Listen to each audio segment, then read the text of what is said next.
ये शरीर ये संसार में इसलिए नहीं मिला कि खा कमा करके चल देना है। ये जीवन मिला है कुछ पुण्य कमा कर जाना है, समाज में कुछ काम करके जाना है। आज सोचिए सीमा पर खड़े हमारे जवान, सियाचिन में, जैसलमेर बीकानेर में जहां गर्मी में 60 डिग्री तापमान होता है, सियाचिन में जहां -40 का तापमान होता है, वहां हमारे सैनिक किस लिए खड़े हैं? दुश्मनों की गोलियां सीने पर खाने के लिए क्यों खड़े हैं? क्योंकि हमारे देशवासी सुकून से सो सके। हमारे देशवासी तो जातिवाद में लड़ रहा है, मेरा तेरा में लड़ रहा है, ऊंच नीच में लड़ रहा है, छुआछूत में लड़ रहा है, मत पंथ में लड़ रहा है, भगवान के नाम पर लड़ रहा है। क्या यही सपना देखा था हमारे शहीदों ने? क्या यही सपना देखा था हमारे महापुरुषों ने? क्या भगत सिंह जाते जाते यही सपना देखे थे कि हमारे देशवासी आपस में लड़ें, कि हमारे देशवासी स्वार्थ की राजनीति करें, कि हमारे लोग अपने आपस में ही एक दूसरे के खून के प्यासे बन जाएं? हमारे महापुरुषों ने, हमारे शहीदों ने ये सपना नहीं देखा था। उन्होंने ये सपना देखा था कि भारत समृद्ध देश बने, कि भारत स्वस्थ देश बने और भारत विश्व गुरु देश बने। लेकिन आज हम ही अपने देश को कंगाल बनाने में लगे हैं। आज हम अपने जीवन को उस पाश्चात्य देश के पीछे लगा दिए जो देश कभी हमारे सामने झुका करता था।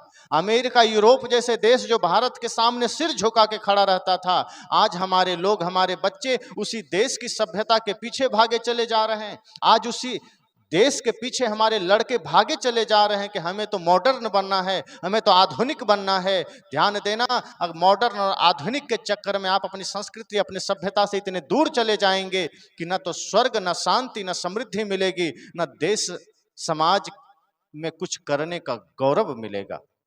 इसलिए हमारे महापुरुषों ने कहा अब भी वक्त है, जाग जाओ, अपने देश के लिए जियो, अपने समाज, अपनी संस्कृति के लिए जियो और अपने जीवन में एक किसी को अगर रोल मॉडल बनाना है, अपने महापुरुष को बनाओ।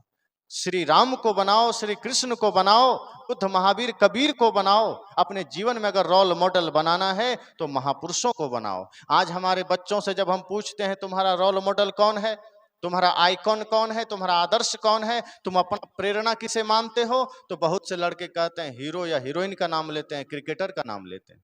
अपने जीवन में अगर आपका आदर्श कोई हो सकता है तो वो भगत सिंह होना चाहिए, श्री राम होना चाहिए, श्री कृष्ण होना चाहिए। अपने घरों की दीवारों पर राम जी का तस्वीर लगाओ, भगत सिंह का तस्वीर लगाओ, बुद्ध, महावीर, कबीर का तस्वीर लगाओ, ताकि उनको देख करके आपके बच्चे प्रेरणा ले सकें। ये हीरो हीरोइन की तस्वीर लगा करके आपने नैतिकता गिरा दी है। आपके बच्चे वही बनना चाहते हैं। एक छोटा सा बच्चा था 4 साल का, उससे पूछा क्या बनना चाहते हो? कुछ दिन पहले की बात थी। उसने कहा मैं सिंघम बनना चाहता हूं। कोई फिल्म आई थी सिंघम नाम से। संत ने कहा कि काश कि तुम कह सकता कि मैं राम बनना चाहता हूं, श्रवण कुमार बनना चाहता हूं, भगत सिंह बनना चाहता हूं। तुम तो सिंघम बनना चाहते हो, तुम्हारा कोई दोष नहीं, ये तेरे माँ बाप का दोष है। वो खुद भी फिल्म देखते हैं और बच्चों को भी दिखाते हैं, वो खुद भी गाना सुनते हैं, बच्चों को भी सुनाते हैं, वो खुद भी हीरो हीरोइन की तस्वीर लगाते हैं, बच्चों को भी लगाने देते हैं। ये संस्कृति हमारी बिगड़ती चली जा रही। ये सत्संग आपको सब तरफ से जगाता है कि आप अपने आप को भी जगाइए, बच्चों को भी जगाइए, ताकि आप पुनः अपने देश की सेवा में खड़े हो सकें, अपने समाज के लिए कुछ कर सकें, आपके बच्चे बढ़िया शिक्षा ले सकें। और जिस दिन आपके बच्चे माँ बाप के द्वारा सही संस्कार लेने लगेंगे, तो जैसे माता सीता ने लवकुश को महान बना दिया था, वैसे आज भी माँ बाप अगर चाह लें, उनके बच्चे श्रवण कुमार बन सकते हैं, भगत सिंह बन सकते हैं, चंद्रशेखर आजाद बन सकते हैं। लेकिन आपकी लापरवाही से आज आपके बच्चे बिगड़ते चले जा रहे हैं और वो हीरो हीरोइन बनने के राह पर हैं, अंग प्रदर्शन के राह पर हैं। जिस देश में अपनी साधना से, अपने ज्ञान से, अपने वीरता से नाम रोशन किया जाता था, और वैसे भी ये देश सती साध्वियों का देश है, वीर पुरुषों का देश है, महापुरुषों का देश है, वीरांगनाओं का देश है। लेकिन आज आपके बच्चे मॉडर्न युग में अंग प्रदर्शन करके और बच्चियां मिस इंडिया और मिस वर्ल्ड बनने की ख्वाहिश में भागे चले जा रहे हैं।